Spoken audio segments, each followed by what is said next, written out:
We understand that it is difficult to grasp the difference between the inner universe, the outer universe, and the correlation between the two. Therefore, we decided to use a metaphor in an attempt to sort this out. Quite a few people have asked us, if we are all one, aren't we also Enki and Marduk and the rest of the alien invader force, AIF?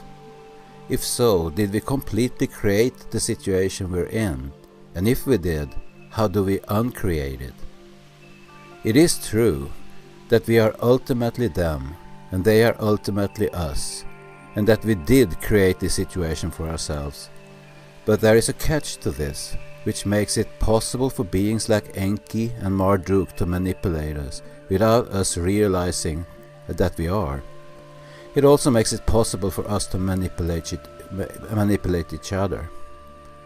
Thus, let us explain this with a metaphor that will hopefully shed some inner light on the subject. We're going to start from the beginning. Let's say that the Divine Feminine, DF, aka Source, God, the Goddess, all that is, or whatever term we want to use, is a huge ocean. In the beginning, this ocean was all there was. All this ocean knew was that it exists, but not much more than that.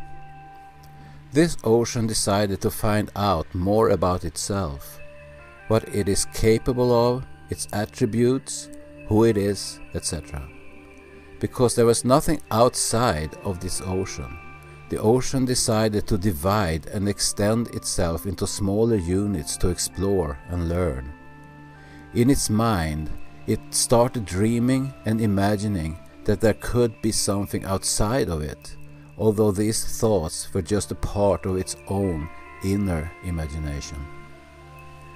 Next, what it did was to create thoughts of othernesses in its mind and pretending that this part was separated from it.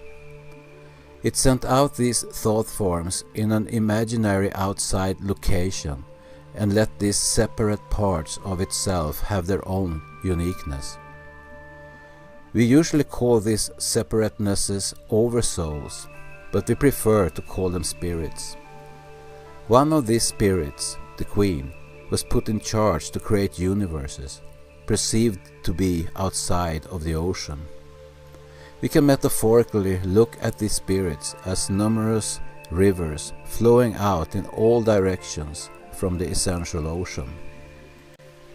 If we concentrate on our own universe, the many spirits that were now created in their turn sent out smaller units of themselves into this universe to let them explore, create and learn. We could look at these smaller versions as streams separated from the main rivers.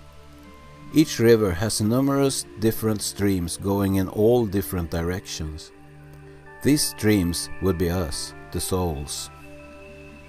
If we think of this as oceans, rivers and streams, they are all connected to each other by the water. The ocean is connected to the rivers that are connected to the streams. It's all basically the same thing. As the streams are finding their ways through the landscapes, they experience new things as they expand outwards. Whatever they experience will also be experienced by the river they extend from, as well as the ocean itself. Each river and each stream would have their own experiences that were unique to them, and these experiences were then communicated back to the ocean via the rivers. Now let us say that in river number 1, many of these streams communicated with each other and decided to travel to another river to take control of all the streams that extended from that river.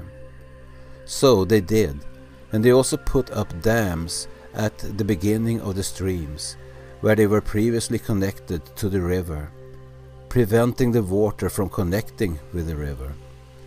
Some water was still leaking through, but the connection between the streams and the river became very limited. Now all the streams were trapped, and they forgot that they were connected to the river and the ocean. The visitors could then take control of the streams.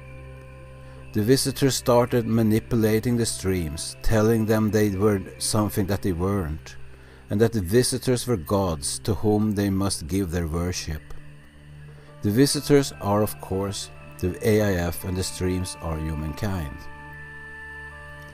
If we go with this metaphor, we see that we are all ultimately one with the ocean, the Divine Feminine, but we as souls are also individual units of consciousness, IUOCs, to use Tom Campbell's acronym. Each of us has their own experiences, separate from everybody else.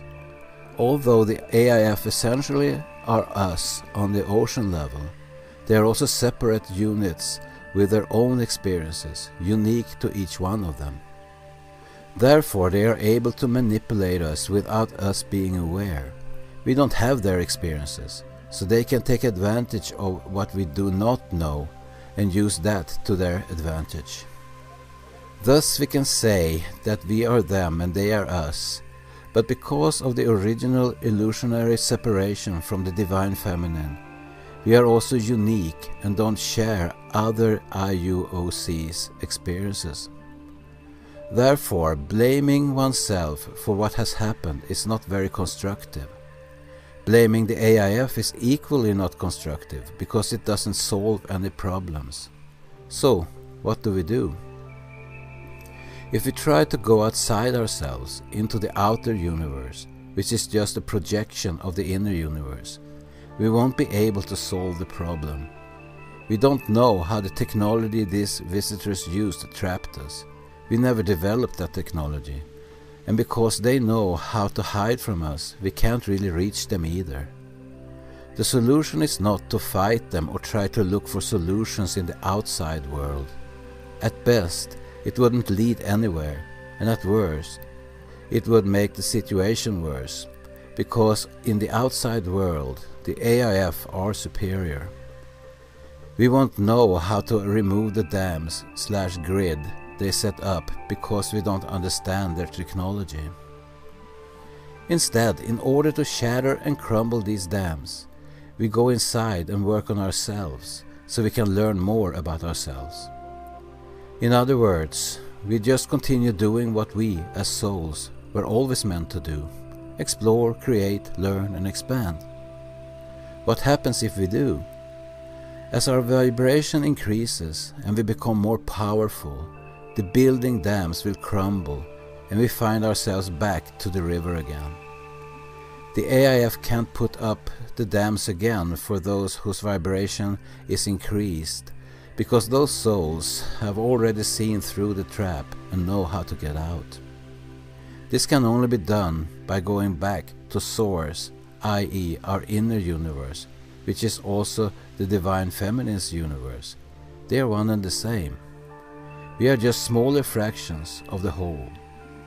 And as Einstein said, and we paraphrase, you can't solve a problem on the same level it was created. In the previous video, we brought up the artificial soul, describing it as being an overlay of the original soul, which is you. We need to go inside in order for us to break down our internal dam, i.e. the artificial soul, by increasing our awareness and vibration. And as above, so below.